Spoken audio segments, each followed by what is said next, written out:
جی الحمدللہ نحمدہ و نصلی علی رسولہ الکریم اما بعد فاعوذ باللہ من الشیطان الرجیم بسم اللہ الرحمن الرحیم وَيَعْبُدُونَ مِن دُونِ اللَّهِ مَا لَمْ يُنَزِّلْ بِهِ سُلْطَانًا وَمَا لَيْسَ لَهُم بِهِ عِلْمٌ وَمَا لِلظَّالِمِينَ مِن نَصِيرٍ وَإِذَا تُتْلَى عَلَيْهِمْ آيَاتُنَا بَيِّنَاتٍ تَعْرِفُ فِي وُجُوهِ الَّذِينَ كَفَرُوا الْمُنكَرَ يَكَادُونَ يَسْطُونَ بِالَّذِينَ يَتْلُونَ عَلَيْهِمْ آيَاتِنَا قل افأنبئكم بالشر من ذلكم النار وعدها الله الذين كفروا وبئس المصير يا ايها الناس ضرب مثل فاستمعوا له ان الذين تدعون من دون الله لن يخلقوا ذبابا ولو اجتمعوا له وان يسلبهم الذباب شيئا لا يستنقذوه منه ضعف الطالب والمطلوب ما قدر الله حق قدره ان الله لقوي عزيز ربی اشرح لی صدری ویسر لی امری واحلل عقدۃ من لسانی یفقهوا قولی اللهم الہمنا رشدنا واعذنا من شرور انفسنا اللهم ارنا الحق حقا وارزقنا اتباعه وارنا الباطل باطلا وارزقنا اجتنابه آمین یا رب العالمین۔ یہ سورۃ الحج کا آخری رکوع یہ ہمارے منتخب نصاب کا ایک مستقل حصہ ہے۔ منتخب نصاب کے آپ نے جو پہلے حصہ پڑھا تھا وہ 4 جامع اسباق پر مشتمل تھا۔ اس میں آپ نے سورۃ العصر پڑھی، آیت البر پڑھی، تیسرا سبق کیا تھا آپ کا؟ سورہ حامیم سجدہ کی آیات تھیں 30 تا 36، اور اس کے بعد سورہ لقمان کا دوسرا رکوع تھا اور پھر حامیم سجدہ کی آیات تھیں۔ پھر آپ نے دوسرا حصہ منتخب نصاب کا پڑھا، ایمانیات کے مباحث تھے، جس میں سورۃ الفاتحہ پڑھی، آل عمران کا آخری رکوع پڑھا، سورۃ النور کی آیات پڑھی، آیات نور پڑھی، اور سورۃ اللیل بھی غالباً ڈاکٹر صاحب نے آپ کو پڑھا دی ہوگی۔ اس کے بعد کیا سبق پڑھا تھا؟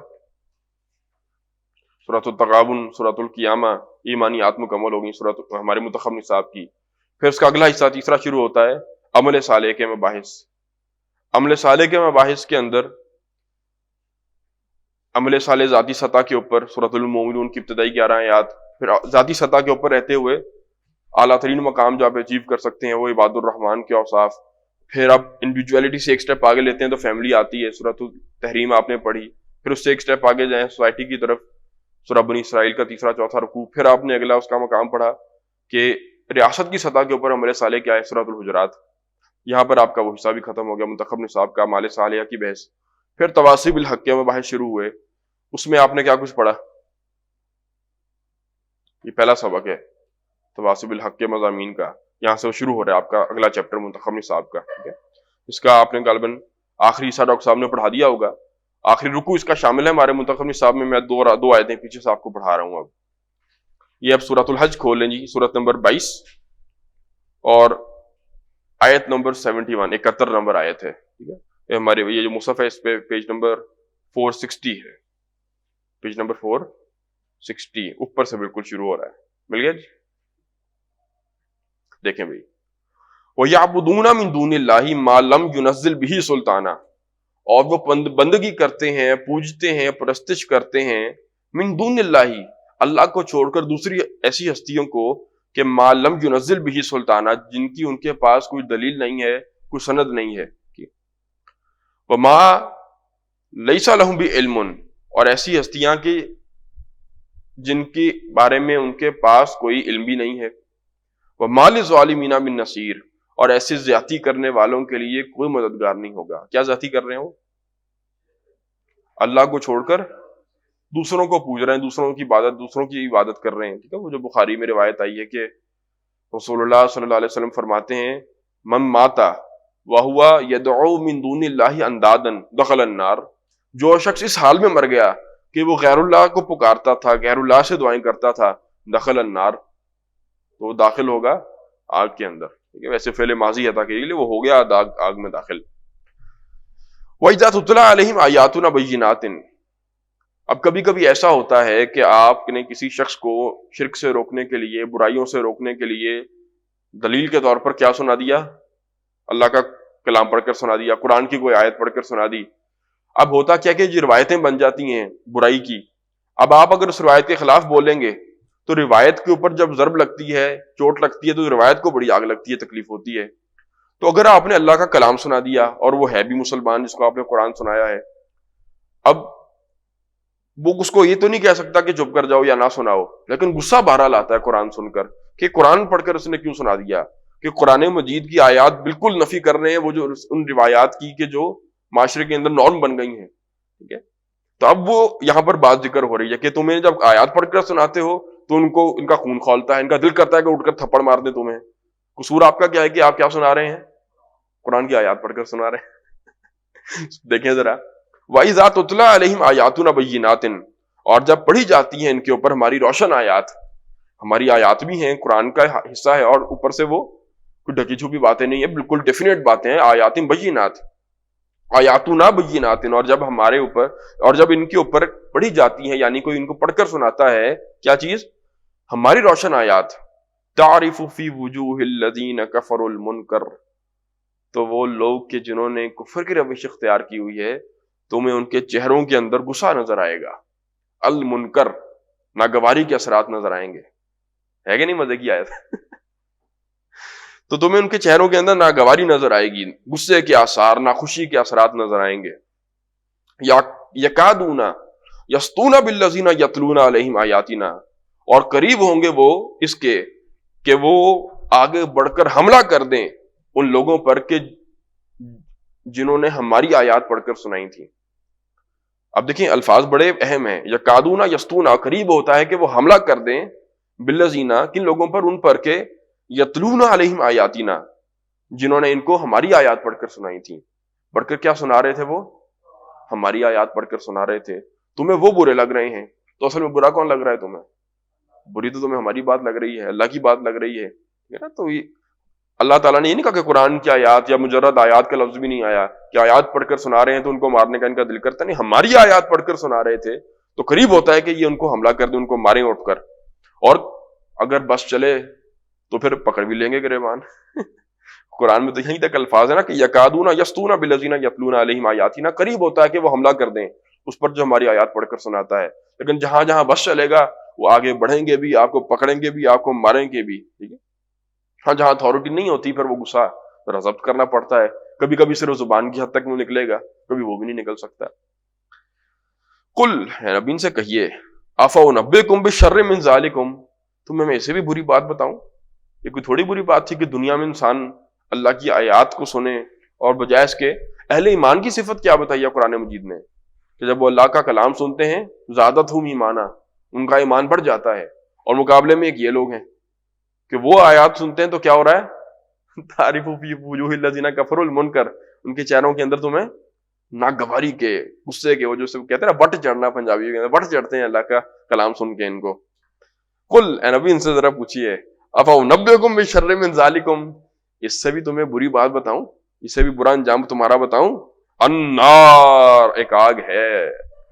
وعد اللہ الذین کفروا، اللہ نے وعدہ کیا ہے اس کا ایسے کافروں سے، ایسے کافر ایسی آگ کے اندر، اس آگ کے اندر ہی جائیں گے. وبئس المصیر، غصے سارے نکلائیں گے آگ کے اندر جا کر. اللہم اجرنا من النار، اللہ تعالیٰ ہمیں اس آگ سے محفوظ فرمائے. وبئس المصیر، اور وہ بہت برا ٹھکانہ ہے. آگے چلیں. یا ایھا الناس ضرب مثل فاستمعوا لہ، اے لوگو، اے انسانوں. اب خطاب کس سے ہو رہا ہے؟ اہل ایمان سے نہیں ہو رہا بلکہ تمام نوع انسانی سے ہو رہا ہے. گویا کہ بڑی یونیورسل ایک بات کی جائے گی اب. یا ایھا الناس، اے لوگو، ضرب مثل، ایک مثال بیان کی جانے لگی ہے. فاستمعوا لہ، تو بڑی توجہ سے کان لگا کر اس مثال کو سننا. ایک ہے عربی میں سمع یسمعوا، اسمعوا لہ، اس کو سنو. استمعوا لہ، استمع یستمع باب افتعال سے توجہ کے ساتھ کان لگا کر کسی بات کو سننا. تو یہ نہیں کہا کہ اسمعوا لہ، استمعوا لہ، توجہ کے ساتھ سنو. یا ایھا الناس ضرب مثل فاستمعوا لہ، لوگوں ایک مثال بیان کی جاتی ہے پس اس کو توجہ کے ساتھ کان لگا کر سنو. گویا کہ قرآن مجید میں آپ کو کئی طرح کی مثالیں ملیں گی، تماثیل ملیں گی چیزوں کو بیان کرنے کے لیے، لیکن شاید آپ کو یہ الفاظ قرآن مجید میں اس مقام کے علاوہ اور کہیں نہ ملیں کہ مثال بیان کرنے سے پہلے یہ کہا جا رہا ہے کہ ہم بڑی اہم مثال بیان کرنے لگے ہیں، اس کو توجہ کے ساتھ سننا. تو گویا کہ کوئی اہم بات ہونے لگی ہے. کوئی قرآن مجید میں اس مقام پر جو مثال آ رہی ہے کوئی معمولی مثال نہیں ہے. ان الذین تدعون من دون اللہ لن یخلقوا ذبابا ولو اجتمعوا لہ، یقیناً وہ ہستیاں کہ جن کو تم پوجتے ہو، جن کو تم پکارتے ہو، دعا کا لفظ ہے نا، جن سے دعائیں کرتے ہو، جن کو تم پکارتے ہو، من دون اللہ، اللہ کو چھوڑ کر، لن یخلقوا ذبابا، وہ ہستیاں جن کو تم پکارتے ہو، جن سے تم دعائیں کرتے ہو اللہ کو چھوڑ کر، لن یخلقوا ذبابا، وہ تو ایک مکھی بھی تخلیق نہیں کر سکتی، ولا اجتمعوا له، خواہ وہ ساری کی ساری اکٹھی ہو جائیں، وَإِن يَسْلُبْهُمُ الذُّبَابُ شَيْئًا، تخلیق کرنا مکھی تو بڑی دور کی بات ہے، اگر کوئی مکھی ان کے سامنے سے کوئی چیز لے کر چلی جائے، اچک لے جائے، سلب کر لے، وہ بت ہوتے تھے اہل مکہ کے، اب آگے رکھے ہوئے بتوں کے آگے حلوے مالے چڑھاتے تھے وہ سارے جو بھی تبرکات ہوتے تھے، تو ظاہر ہے بت تو نہیں کھا سکتے، تو اکھاتا کون تھا؟ وہ پڑے رہتی تھی جتنی کتنی دیر، آ کر مکھیاں بیٹھتی تھی، اور کیا تھا، تو مکھیاں کہتے ہیں اٹھا کر وہ ذرے ایک ایک کر کے لے جاتی ہے، مکھی کے بعد جتنا آتا ہے، تو انہوں نے خود کیا کرنا ہے، کوئی مکھی ان کے سامنے سے کوئی چیز اٹھا کر لے جائے، یہ اس کو روکنے کی صلاحیت نہیں ہے، کہ انسان ایک جیتی جاگتی چیز ہے، انسان کے بھی منہ پر آ کر مکھی بیٹھے گی تو وہ بھی اس کو ذرا ہاتھ مارے گا، تم دعویٰ کر رہے ہو کہ یہ خدا ہیں اور ان کے اوپر مکھیاں اگر بیٹھ رہی ہیں، اور یہ مکھیوں کو بھی اڑا نہیں سکتے اپنے سامنے سے، تو لن یخلقوا ذبابا ولا اجتمعوا له وَإِن يَسْلُبْهُمُ الذُّبَابُ شَيْئًا، اگر ان سے اچک لے جائے، سلب کر لے جائے مکھی کوئی شے، لا يستنقذوه منه، تو یہ تو اس سے وہ چھڑا بھی نہیں سکتے، ضعف الطالب والمطلوب، بہت ہی کمزور ہے طلب کرنے والا بھی، طالب اور مطلوب جس کو طلب کیا جا رہا ہے۔ اب یہ بڑی گہری آیت ہے، بہت سمجھنے والی چیز ہے، ابھی میں نے آپ کو صرف اس کا ترجمہ سنا دیا، اب ذرا اس کو سمجھتے ہیں کہ یہ باتیں ہوئی کیا ہیں ساری۔ اب بات شروع ہوئی تھی کہ ہم ایک مثال بیان کرنے لگے، ایک مثال بیان کی جاتی ہے، لہٰذا اس کو توجہ سے کان لگا کر سننا، تو تمہید تو بڑی ایک زوردار تمہید تھی، محسوس ہوتا ہے کہ بڑی کوئی اعلیٰ بات ہونے لگی ہے، کوئی اونچی ہٹ کے بات ہونے لگی ہے، لیکن آگے مثال پڑھ کر محسوس ہوتا ہے، پہلا امپریشن یہ بنتا ہے کہ کوئی اتنی تھی نہیں بات ہیوی قسم کی جتنی تمہید باندھی ہے کہ بڑی بات ہونے لگی ہے، کان لگا کر سننا، تو کیا مطلب تھا اس بات کا؟ اب سمجھیں ذرا، اصل میں قرآن مجید کا جو انداز ہے وہ اس طرح کا ہے کہ ایک عام بندہ بھی اس کو پڑھے گا، اس کو بھی بات سمجھ میں آئے گی، وہ بھی نصیحت حاصل کرے گا، ایک ان پڑھ بندہ وہ بھی اس کو سنے گا تو سمجھ میں آئے گی کہ اللہ تعالیٰ کا پیغام کیا ہے، تو شرک نہ کرو، سیدھی سی بات۔ لیکن یہ وہی کتاب ہے کہ بڑے سے بڑا دانشور، بڑے سے بڑا فلسفی، وہ بھی اس کو پڑھے گا، غور لگا کر تدبر کرے گا، اس کو انہی آیات میں گہری گہری باتیں بھی ملیں گی۔ ان مقامات میں سے اس کی بہترین مثال ایک یہ مقام کی بھی ہے کہ سطحی طور پر بھی اس کا ایک مطلب ہے، لیکن ابھی میں آپ کے سامنے انشاءاللہ اس کو کھول کر وضاحت کروں گا تو بڑا گہرا بھی اس کے اندر، بڑا گہرا فلسفہ اس کے اندر چھپا ہوا ہے اسی آیت کے اندر۔ دیکھیں ذرا، اب وہ ہستیاں جن کو تم پکارتے ہو، بتوں کا تذکرہ آیا کہیں پر؟ نہیں، وہ ہستیاں جن کو تم پکارتے ہو، جن سے تم دعائیں کرتے ہو اللہ کو چھوڑ کر، لن یخلقوا ذبابا، ان کا حال تو یہ کہ وہ مکھی بھی تخلیق نہیں کر سکتی، اور خواہ وہ سارے کے سارے اکٹھے ہو جائیں، مل جائیں، اور مکھی ان سے کچھ لے کر جائے تو وہ اسے واپس بھی نہیں لے سکتے۔ یہ جو الفاظ ہیں ان کو ذرا بولڈ کر لیں اپنے سامنے، ضعف الطالب والمطلوب،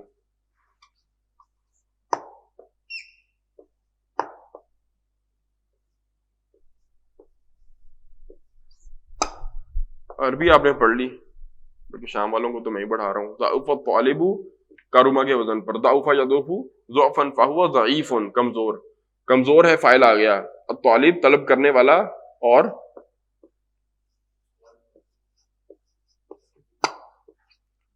جس کو طلب کیا جا رہا ہے، بہت گہرا مقام ہے یہ۔ دیکھیں ذرا، اب اس پر غور کرتے ہیں تھوڑا سا۔ پہلے اس سینیریو کو لے لیں ذرا، طلب کرنے والا کون ہے؟ انسان۔ اس سینیریو کے اندر وہ انسان کون ہے؟ مسلمان ہے؟ کفار کی بات، مشرکین مکہ کی بات ہو رہی ہے، کفار مکہ کی بات ہو رہی ہے، ٹھیک ہے۔ اس سینیریو کے اندر طلب کرنے والے کون ہیں؟ مشرکین، شرک کر رہے ہیں نا، مشرکین ہیں، طالب، اور جس کو طلب کیا جا رہا ہے ان کا مطلوب کون ہے؟ کس کو انہوں نے اپنا مقصد بنا لیا ہے، معبود بنا لیا ہے؟ بت ہیں، ٹھیک ہے، وہ بن گئے بت، ٹھیک ہے، آئیڈلز۔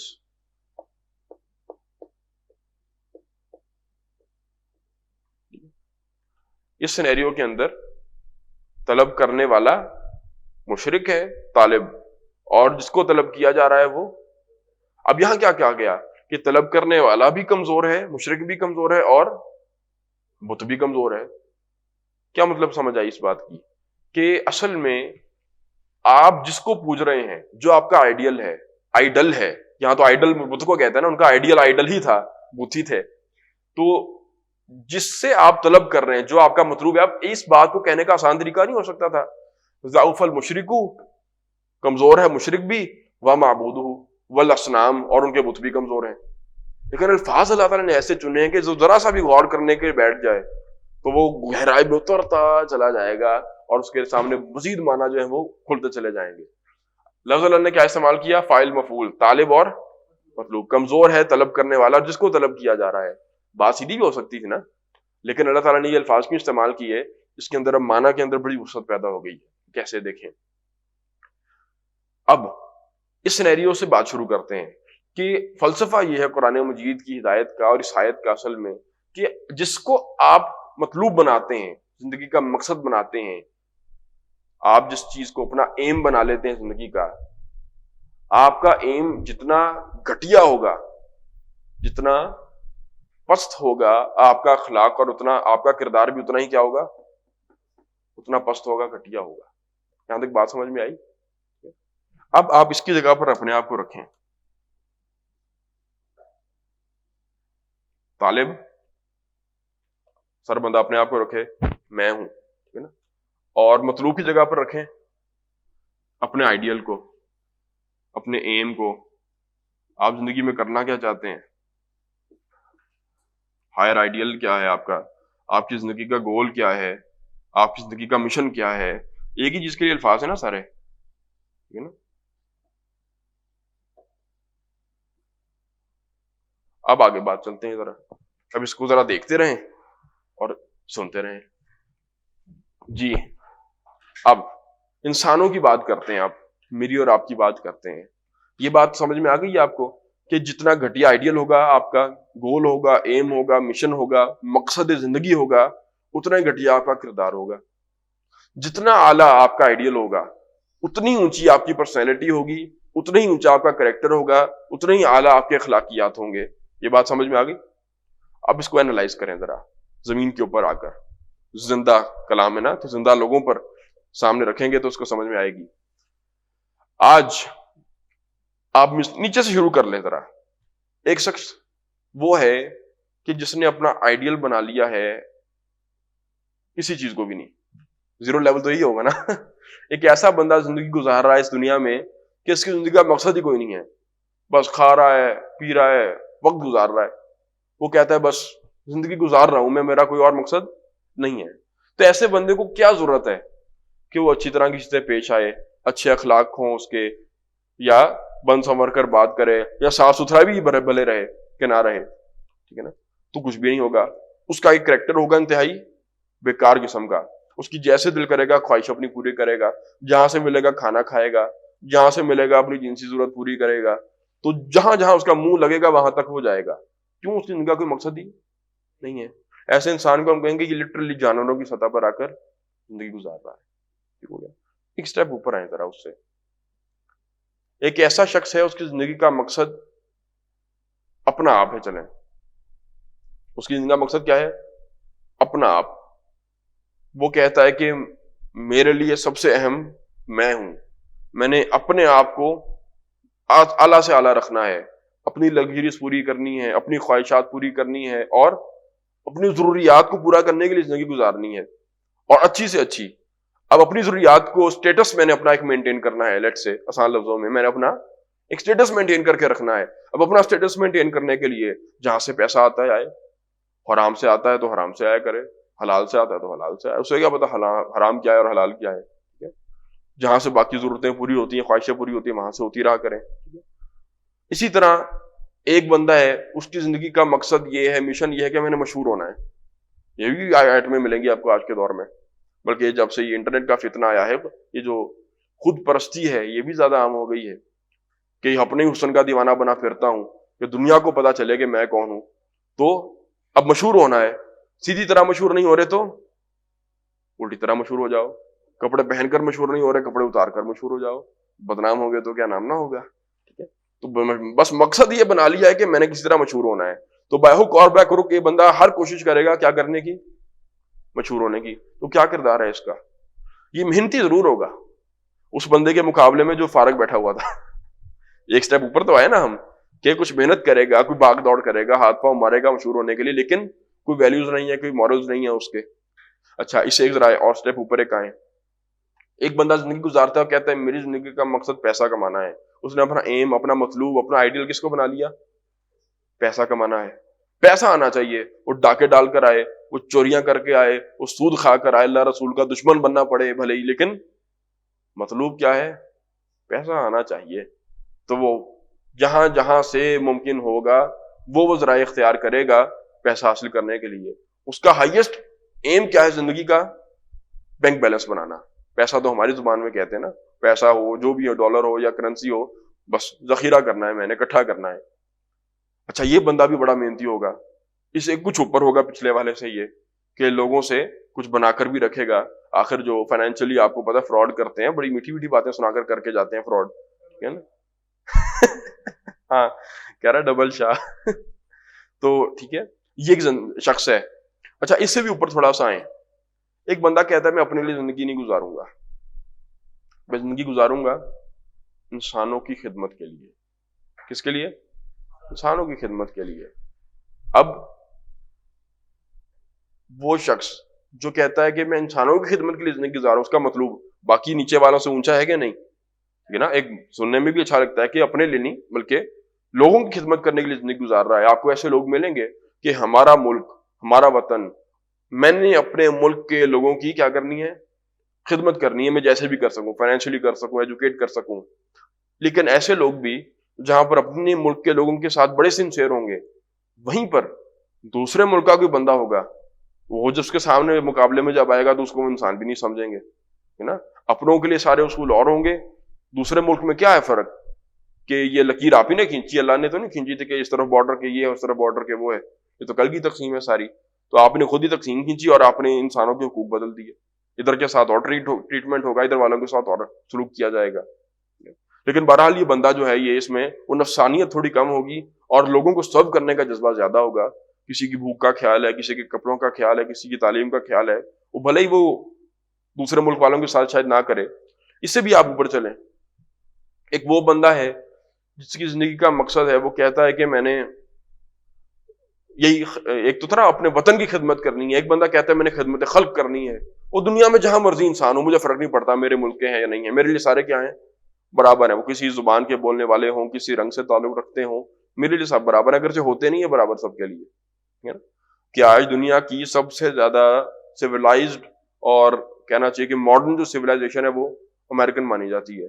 یوٹوپیا دنیا کا کہا جاتا ہے اس کو، کہ جنت ہے وہ دنیا کے اندر. لیکن آج تک 2023 میں ہم بیٹھے ہیں، چمڑی کے رنگ کا فرق اس کا نہیں وہ کوئی علاج کر سکے. کہ آج بھی وہاں پر جہاں پر بلیکس کی سوسائٹی رہتی ہے، نیگروز رہتے ہیں، وہاں پر کوئی گورا نہیں آپ کو ملے گا. ان کو سیکنڈ کلاس سٹیزن کے طور پر ٹریٹ کیا جائے گا. ٹھیک ہے. وہاں کی پولیس کا بھی رویہ ان سے فرق ہوگا، عدلیہ کا بھی رویہ ان سے فرق ہوگا، دکان پہ جائیں گے تو ان کا رویہ بھی ان سے فرق ہوگا. ٹھیک ہے. اس کے بعد ایک آخری چھلانگ ہے، لمبی بات نہیں کرتے. ہائیسٹ گول، ہائیسٹ مورل آپ کا ایم زندگی کا کیا ہو سکتا ہے؟ مقصد زندگی سب سے اعلیٰ، سب سے اونچا، کہ میں نے زندگی گزارنی ہے اللہ کے دین کے لیے، اللہ تعالیٰ کے لیے، اسی کے لیے جینا ہے، اسی کے لیے مرنا ہے. اب اس شخصیت کو سامنے رکھیں، اس کے کیا اخلاق ہوں گے، اس کا کریکٹر کیسا ہوگا. قرآن کہتا ہے کہ طالب، مطلوب کمزور ہے تو طالب بھی کمزور ہوگا. جس نے سب سے اونچی ذات کو اپنا مطلوب بنا لیا ہے، ایم بنا لیا ہے، مشن بنا لیا ہے، اس تک پہنچنا، اس کا اپنا کریکٹر اعلیٰ ہوگا کہ نہیں ہوگا. وہ اخلاقیات میں بھی اونچا ہوگا، وہ پرسنالٹی میں بھی مور ریفائنڈ ہوگا. دیکھیں نا، اس میں سب سے اونچی مثال جس نے واقعتاً زندگی میں اللہ کی ذات کو مطلوب بنایا تھا وہ کون ہے؟ وہ محمد رسول اللہ صلی اللہ علیہ وسلم. تو ان کے بارے میں قرآن نے کہا کہ نہیں، انک لعلی خلق عظیم، یقیناً نبی آپ اعلیٰ اخلاقیات کی بھی جو بلند ترین سطح ہو سکتی ہے اس کے بھی اوپر فائز ہیں. ذو خلق عظیم نہیں کہا کہ آپ اعلیٰ اخلاق والے ہیں. انک لعلی خلق عظیم، اعلیٰ اخلاقیات کی جو بھی ہائیسٹ ورچیو کی سطح ہو سکتی ہے آپ اس کے بھی اوپر فائز ہیں. کیوں؟ مطلوب سب سے اعلیٰ تھا، اونچا تھا، تو طالب بھی سب سے اونچا اور اعلیٰ ہو گیا، بلکہ انسانیت میں سب سے اعلیٰ ہو گئے صلی اللہ علیہ وسلم. ہاں، عربی زبان کے اندر مقولہ ہے، محاورہ ہے کہ تعریف وہ ہوتی ہے الفضل ما شاہدت بہ الاعداء، اصل فضیلت تو وہ ہوتی ہے جو دشمن گواہی دیں کہ واقعتاً اس بندے کے اندر ہے، دشمنی ہماری ہے ضرور لیکن بندہ واقعتاً یہ ہمارے سے اونچا ہے. تو رسول اللہ صلی اللہ علیہ وسلم کو دشمنوں نے بھی نہیں مانا کہ وہ جو اس طرح کی شخصیت تھی کائنات میں، دنیا کے اندر نون ہیومن ہسٹری کے اندر کوئی بھی نہیں گزری، ان کے لیے نون ہیومن ہسٹری، ہمارے لیے تو پوری انسانیت کے اندر ہی. تو یہ ہے اصل میں وہ ساری بات. اب کچھ آیت کا مفہوم کھلا ذہن کے اندر، یہ صرف بتوں کی بات نہیں ہو رہی. جی پوچھے.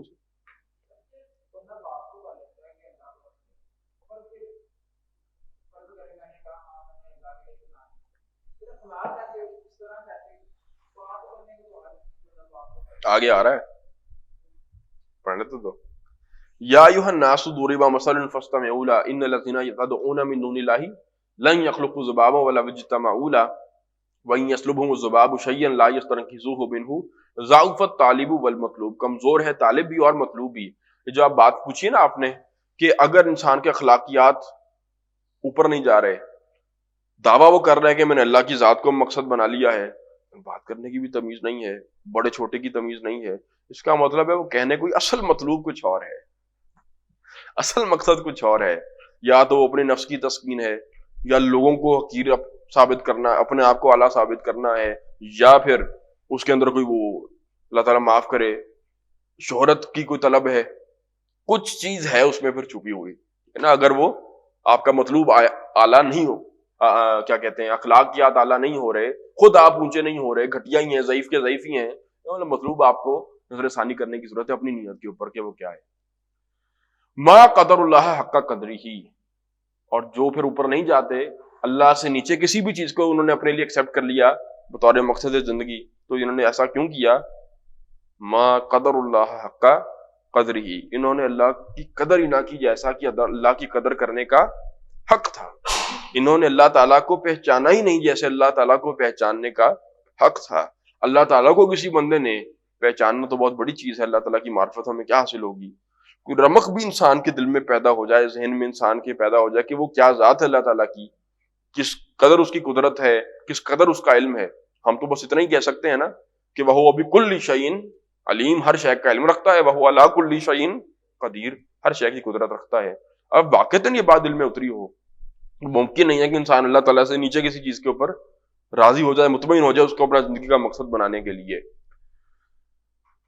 ان اللہ لقوی عزیز، انہوں نے اللہ کی قدر ہی نہیں کی جیسا کہ اللہ کی قدر کرنے کا حق تھا. اصل میں تو یقیناً اللہ ہی ہے لقوی عزیز، جو اصل میں قوی ہے، طاقت رکھتا ہے، اور عزیز اتھارٹی رکھتا ہے. اگر انسان کو یہ بات اصل میں یہ بات سمجھ میں نہیں آتی تو انسان غیر اللہ کی طرف جاتا ہے. آپ کو جب یہ بات یقین ہو جائے کہ اتھارٹی اصل صرف اللہ کی ہے، طاقت صرف اللہ کی ہے، کیسے آپ غیر اللہ سے مانگیں گے؟ آپ مانگتے ہی غیر اللہ سے اس لیے ہیں یا تمنا رکھتے ہیں یا امید رکھتے ہیں کیونکہ آپ کو اللہ کی اتھارٹی کے اوپر یقین نہیں ہے. پھر وہ عقیدے بھی گھڑ لے گا انسان اس کے مطابق اپنے، ٹھیک ہے. وہی بات جو پیچھے گزری ہے، جو قرآن کی آیات کے بھی خلاف ہوں گے، قرآن پڑھ کے سنائیں گے تو وہ کیا کریں گے؟ تعریف فی وجوہ الذین کفروا المنکر، پھر ان کا خون کھولے گا، وٹ چڑھے گا کہ قرآن کیوں پڑھ کر سناتا ہے. ٹھیک ہے. تو آگے فرمایا اللہ یستفی من الملائکۃ رسلا ومن الناس، اللہ چن لیتا ہے اپنے رسول انسانوں میں سے بھی اور فرشتوں میں سے بھی. من الملائکۃ، فرشتوں میں سے بھی اللہ اپنے پیغامبر چن لیتا ہے، اور انسانوں میں سے بھی. انسانوں میں سے ہم جانتے ہیں کہ اللہ تعالیٰ نے 1,24,000 پیغامبر چنے، نبی اور رسول چنے. اور فرشتوں میں سے اللہ تعالیٰ نے کس کو چنا؟ نہ کرو بھی، فرشتوں میں سے اللہ تعالیٰ نے کس کو چنا؟ حضرت جبریل علیہ السلام کو اپنا پیغامبر چنا، رسول بنایا. ان اللہ سمیع بصیر، یقیناً اللہ تعالیٰ سننے والا اور دیکھنے والا ہے. یعلم ما بین ایدیہم وما خلفہم. اذان سن لے بھائی.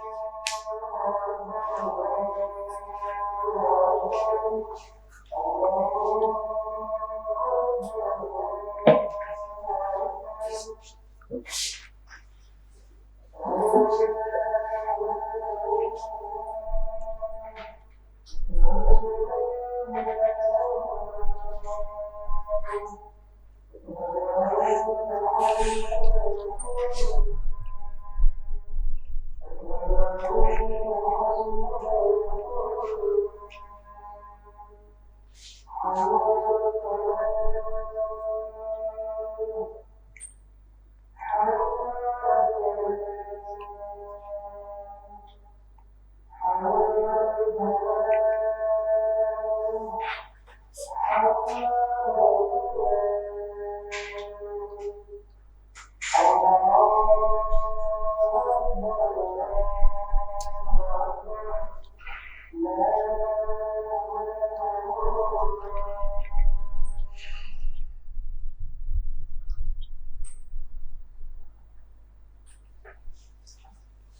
دیکھیں، یعلم ما بین ایدیہم وما خلفہم، وہ جانتا ہے جو کچھ ان کے سامنے اور جو کچھ ان کے پیچھے ہے، وَإِلَى اللَّهِ تُرْجَعُ الْأُمُورُ، اور تمام فیصلے اللہ ہی کی طرف لوٹائے جاتے ہیں۔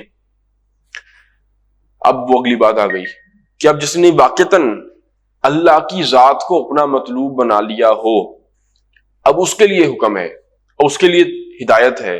پہلی بات شروع کہاں سے ہوئی تھی؟ یا ایھا الذین آمنو سے، یا ایھا الناس سے، اے انسانوں۔ خطاب جو تھا وہ عام تھا۔ اب جنہوں نے اس دعوت کو ایکسپٹ کر لیا، اب وہ کیا کریں؟ اب ان کو اگلی بات کہی جا رہی کہ یا ایھا الذین آمنو، اے ایمان کے دعوے دارو، ارکعوا واسجدوا واعبدوا ربکم وافعلوا الخیر لعلکم تفلحون، اے ایمان والو رکوع کرو، سجدہ کرو اور غلامی کرو، پس پرستش کرو اپنے رب کی، وافعلوا الخیر، اور اچھے کام کرو تاکہ تم کامیاب ہو جاؤ۔ اب اس میں بڑی سمجھنے والی کچھ چیزیں آ گئی۔ رکوع اور سجدہ، ارکعوا واسجدوا، یہ تو نماز کے دو ارکان ہیں، تو ان سے مراد تو ہو گئی نماز۔ رکوع کرو، سجدہ کرو اپنے رب کو، وعبدوا، اور عبادت بھی کرو۔ اب پتہ چلا کہ نماز اور چیز ہے اور عبادت اور چیز ہے۔ ہمارے ہاں ہوا اس طرح سے کہ جیسے غلامی کا دور آیا ہے ہمارے اوپر، بڑوں نے ہمارے غلامیاں دیکھی، تو بس اسلام سکڑ کر رہ گیا نماز روزہ۔ پولیٹیکلی کوئی اتھارٹی نہیں ہے، اکانومکلی جو اسٹیٹ چلایا جائے گا اس میں کوئی سے نہیں ہے مسلمانوں کی، ٹھیک ہے، تو سوشل ویلیوز جو قائم کی جا رہی ہیں ان میں کوئی مسلمانوں کی سے نہیں ہے۔ اب رہ گیا مسلمانوں کے نزدیک کہ عبادت کیا ہے؟ نماز روزہ حج زکوٰۃ کا نام ہے اللہ خیر صلی اللہ۔ حالانکہ یہ سارے اپنے منہ سے مانتے ہیں کہ یہ ہمارے دین کے 5 ستون ہیں، بنی الاسلام علی 5۔ تو اگر آپ کو 5 ستون کھڑے ہوئے نظر آئیں، آپ میں سے کون سا شخص ہے جو کہے گا کہ یہاں پر گھر ہے؟ 5 ستون کھڑے ہیں، آپ کھنڈر کہہ سکتے ہیں ایسی چیز کو، گھر تو نہیں کہہ سکتے، عمارت تو نہیں کہہ سکتے، ٹھیک ہے نا؟ تو ہمارے وہ کھنڈر بھی پورے نہیں ہیں، آج نماز روزے بھی پورے نہیں ہیں، اور ہم سمجھتے ہیں کہ ہم پورے مسلمان ہیں تسلی کے ساتھ، ٹھیک ہے نا؟ اب اس میں تو باقاعدہ منزلیں ہیں اوپر بھی، اگلی منزلوں کا کیا بات کرنی ہے، ہماری تو ستون ہی پورے نہیں ہیں، چھت کیا ڈالنی ہے؟ تو عبادت اور چیز ہے، عبادت نام ہے غلامی کا، ہر وقت اللہ تعالیٰ کی فرمانبرداری کا، کہ غلطی ہو جائے تو انسان اللہ تعالیٰ سے توبہ کرے۔ نماز کس لیے ہے؟ اقیم الصلاۃ لی ذکری، نماز قائم کرو میری یاد کے لیے، جو موسیٰ علیہ السلام کو کہا گیا یاد رہے کہ میں بندہ اللہ کا ہوں، اور اس بندگی کے اندر رہنا وہ نماز کے علاوہ کی اصل میں ڈیوٹی تھی۔ تو یہاں پر بڑا واضح سیگریگیشن ہے، یہی سیگریگیشن آپ کو سورۃ البینہ میں بھی نظر آئے گی کہ نماز کا ذکر الگ سے اور عبادت کا ذکر الگ سے کیا گیا ہے۔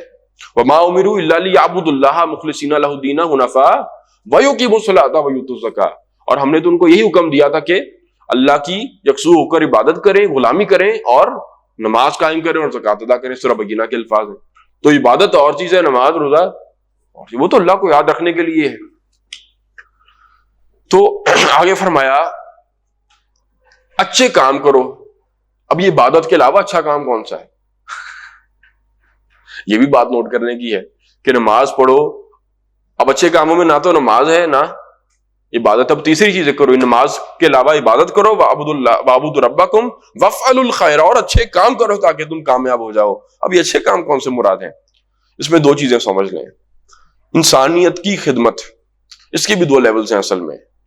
ایک اچھا کام یہ ہے کہ آپ نے کسی شخص کو دیکھا کہ یہ بھوکا ہے، اس کو کھانا کھلا دیا، یقیناً بہت اچھا کام ہے، خیر کا کام ہے۔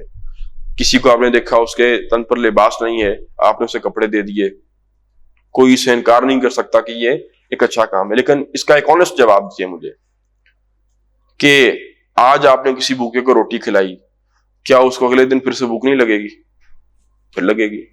آج اس کے کپڑے پھٹے ہیں، کیا آپ نے کپڑے پہنا دیے کل کو پھر سے بوسیدہ نہیں ہوں گے؟ اس کا مطلب یہ نہیں ہے ایسا نہ کیا جائے، لیکن دلچسپی کی بات یہ ہے کہ آپ نے ایک بندے کو بہت اچھا کھانا کھلا دیا اور بہت اچھے کپڑے پہنا دیے، لیکن ہی از ہیڈڈ ٹورڈز جہنم، وہ زندگی ایسی گزار رہا ہے کہ جہنم کی طرف اس کا رخ ہے. تو کیا یہ بندہ آپ نے اس کو بھلائی کی؟ ود ریسپیکٹ ٹو آخرت آپ نے اس کے ساتھ کوئی خیر نہیں کی. اور یہ جو سارے کام ہیں یہ تو رسول اللہ صلی اللہ علیہ وسلم 40 سال کی عمر میں وہی ملنے سے پہلے، نبوت ملنے سے پہلے، رسالت کہنے ملنے سے پہلے کر چکے تھے. حلف الفضول جوائن کی حضور صلی اللہ علیہ وسلم نے، کس کام کے لیے؟ انہی کاموں کے لیے کی. اور حلف الفضول جس طرح جوائن کی اسی طرح چھوڑ بھی دی. کیوں چھوڑی؟ اگر یہی خدمت کرنے کی تھی انسانیت کی تو حضور نے وہ کام چھوڑا کیوں؟ اللہ کے نبی صلی اللہ علیہ وسلم کو سمجھ آ گئی کہ اس سے انسانیت کی اصل خدمت، آج آپ ایک بھوکے کو کھانا کھلائیں گے، کل 50 بھوکے اور آ جائیں گے. ٹھیک ہے، ہاں آج ہم نے 5 لاکھ، اس سال 5 لاکھ کو کھلایا، اگلے سال ہم نے اور 10 لاکھ کو کھلایا.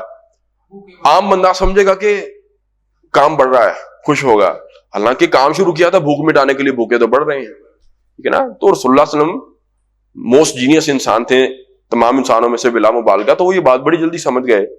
سب سے بڑی خدمت پھر انسانوں کی کیا ہے کہ آپ کسی انسان کو ابد الآباد کی جہنم سے بچا کر اور ہمیشہ ہمیش کی جنت کی طرف گامزن کر دیں، جہاں پر اس کو دنیا جہان میں جو چیزیں تصور بھی نہیں کی جا سکتی وہ نعمتیں ملیں گی. وہ جو اللہ تعالیٰ نے فرمایا حدیث قدسی ہے کہ میں نے اپنے نیک بندوں کے لیے وہ کچھ تیار کر رکھا ہے، عادت لعبادی الصالحین ما لا عین رأت ولا اذن سمعت ولا خطر علی قلب البشر. میں نے اپنے نیک بندوں کے لیے وہ کچھ تیار کر کے رکھا ہے، نہ جو کسی آنکھ نے کبھی دیکھا، نہ کسی کان نے کبھی سنا، ولا خطر علی قلب البشر، اور نہ کبھی دل پر اس کا خیال تک گزر سکا. وہ دنیا آپ نے کسی بندے کو دکھا دی، وہ دنیا بھی نہیں کہنا چاہیے، وہ مقام جنت آپ نے کسی بندے کو، اور اسے بھی اچھے ترین الفاظ میں آپ کہیں تو اللہ کی رضا کی طرف آپ نے اس کو رخ موڑ دیا زندگی کا. اس سے بڑا وفل الخیر اور کچھ نہیں ہے انسانیت کی خدمت، کہ آپ نے ایٹرنٹی کی، اس کی جو لائف ہے، ایٹرنل لائف ہے، وہ آپ نے سنوار دی اس کی. اس 4 دن کی روٹی سے تو وہ بہتر ہی تھی. کیا خیال ہے کہ یہ تو جیسے تیسے گزر گئی، لیکن اور یہ زندگی بہت اچھی گزری ہو لیکن ہمیشہ ہمیش کی جہنم ہے، تو کیا آپ نے خدمت کی بندے کی ہے نا. تو یہ اصل میں وہ خدمت خلق کا تصور جو قرآن ہمیں دیتا ہے. وہ چھوئی بات کلیئر کہ ہم کوئی معاذ اللہ قرآن مجید خدمت خلق کا نہ صرف کے منکر نہیں ہے، بلکہ اعلیٰ ترین سطح کے اوپر خدمت خلق کیا ہے وہ اللہ اور اس کے رسول صلی اللہ علیہ وسلم نے کر کے دکھایا ہے. وہ اللہ تعالیٰ نے تعلیمات دی ہیں اور اللہ کے نبی صلی اللہ علیہ وسلم نے وہ اعلیٰ ترین خدمت خلق کر کے دکھائی ہے. اس سے اونچی انسانیت کی خدمت کا کوئی نہیں ہے، اس سے اونچا دنیا کے اندر آئیڈیل کوئی نہیں ہے، مطلوب کوئی نہیں ہے. یہ جو بنائے گا اللہ کی رضا کے لیے کہ اللہ کی طرف آپ رخ موڑ دیں کسی بندے کا، اس سے اونچا کام نہیں ہو سکتا کوئی. یہ جو کرنے لگ جائے وہ ظاہر ہے کہ پھر اس پستی سے بھی خود بخود اوپر نکلے گا. وَاعْبُدُوا رَبَّكُمْ، اور اپنے رب کی بندگی کرو، غلامی کرو، وَافْعَلُوا الْخَيْرَ لَعَلَّكُمْ تُفْلِحُونَ، اور اچھے کام کرو تاکہ تم کامیاب ہو جاؤ. وَجَاهِدُوا فِي اللَّهِ حَقَّ جِهَادِهِ، اور جہاد کرو اللہ کے راستے میں جیسا کہ اس کے راستے میں جہاد کرنے کا حق ہے. هُوَ اجْتَبَاكُمْ، اللہ تعالیٰ نے تمہیں سلیکٹ کیا ہے. فرشتوں کے لیے کہا تھا کہ اللہ نے تمہیں استفا چوز کیا ہے. چوز کسی کو بھی بندہ کر لیتا ہے اپنی مرضی سے. ابھی میرے ہاتھ میں قلم ہے، یہ کوئی سلیکشن میرٹ پر تو نہیں ہوئی اس کی. کتنے سارے پڑے تھے، میں ایک اٹھا کے لے آیا. اب آپ پوچھے یہی والا کیوں لایا، میں کو ہاتھ اس پہ پڑا میں لے آیا. اس کو کہتے ہیں چوز کرنا. اللہ تعالیٰ نے فرشتوں کے لیے استعمال لفظ کیا کیا اور انبیاء کے لیے کہ ان کو چوز کیا ہے. چوائس میرٹ پر نہیں ہوتی، سلیکشن میرٹ پر ہوتی ہے. آرمی میں جانا ہے ایسے نہیں کوئی چلے جائے گا، ٹیسٹس ہوں گے، فزیکل ہوگا، میڈیکل ہوگا، اس کے بعد پھر آن میرٹ اس کو سلیکٹ کیا جائے گا. اللہ تعالیٰ نے میرے اور آپ کے لیے جو لفظ استعمال کیا ہے وہ کیا ہے؟ سلیکشن. اللہ نے تمہیں اجتباکم، اللہ نے تمہیں سلیکٹ کیا ہے کس کام کے لیے؟ اس کام کے لیے. سمجھا اس بات کی؟ یہ کوئی اتفاق نہیں ہوا کہ ہم مسلمان پیدا ہو گئے ہیں. اللہ تعالیٰ نے تمہیں اس کام کے لیے سلیکٹ کیا ہے، آن میرٹ سلیکٹ کیا ہے. کچھ تھا تو اللہ نے تمہیں چنا اس کام کے لیے، تم کر سکتے تھے تو اللہ نے چنا اس کام کا. اور جہاد کرو اللہ کے راستے میں، حق کا جہاد، جیسا کہ اللہ کے راستے میں محنت کرنے کا، جہاد کرنے کا حق ہے. وہ اجتباکم، اللہ نے چنا ہے تمہیں اسی کام کے لیے. وما جعل علیکم فی الدین من حرج، یہاں سے ایڈجیکٹو کلوز ہے، وہ جملہ معترضہ آ رہا ہے. اور اللہ تعالیٰ نے تمہارے لیے دین میں کوئی تنگی نہیں رکھی. ملت ابیکم ابراہیم، یہ وہی تمہارے باپ ابراہیم کا دین ہے. ہوا سماکم المسلمین، اس نے تمہارا نام مسلمان رکھا ہے. وہ دوسری بات ہے ہمیں یہ نام پسند نہیں، ہمیں دوسرے نام زیادہ پسند آتے ہیں اپنے لیے لیکن اللہ نے اور ان کے انبیاء نے ہمارا نام مسلمان رکھا ہے. ہوا سماکم المسلمین, انہوں نے تو تمہارا نام مسلمان رکھا تھا. من قبل وفی ھذا, اس سے پچھلی امت میں بھی اور فی ھذا, اس امت میں بھی. امتیں ہی دو گزری ہیں, یا پچھلی تھی وہ بنی اسرائیل تھے یا یہ امت ہے. اس سے پہلے بھی اور اب بھی نام یہی ہے تمہارا. کیوں؟ اللہ تعالیٰ نے هو اجتباکم, اللہ نے تمہیں چنا ہے, سلیکٹ کیا ہے. دیکھیے سلیکشن ایک تو آن میرٹ ہوتی ہے, نمبر دو کسی خاص کام کے لیے ہوتی ہے. اس کام کے لیے تو اصل میں میرٹ بنتا ہے کہ کام کر سکتا ہے بھی ہے کہ نہیں, اس لیے تو میرٹ بنتا ہے. تو اللہ نے تمہیں اس کام کے لیے چنا ہے, سلیکٹ کیا ہے. کام کیا ہے؟ اب وہ کام آگے بتا دیا. لیکون الرسول شاہدا علیکم, کہ اللہ کے رسول گواہی دے تمہارے خلاف. وتکونوا شہداء علی الناس, اور تم گواہی دو تمام نوع انسانی کے خلاف. ٹھیک ہو گیا. فاقیموا الصلاۃ پڑھ لیا تھا نا آپ نے, آخری حصہ تو ڈاکٹر صاحب نے آپ کو پڑھا دیا ہوگا, ترجمہ بس پورا کر لیتے ہیں. تو جس کو یہ تصور دین کا سمجھ میں آ جائے تو فاقیموا الصلاۃ وآتوا الزکاۃ, نمبر پہلا کام وہ کیا کرے کہ وہ نماز کو قائم کرے, زکوٰۃ کو ادا کرے. واعتصموا باللہ, اور اللہ کی رسی کو مضبوطی سے تھام لے, یعنی قرآن مجید کو. ہوا مولاکم, وہی تمہارا مولا ہے. ونعم المولا ونعم النصیر, تو کیا خوب ہے وہ مولا اور کیا خوب ہے وہ مدد کرنے والا. پہنچے جی نماز کے لیے.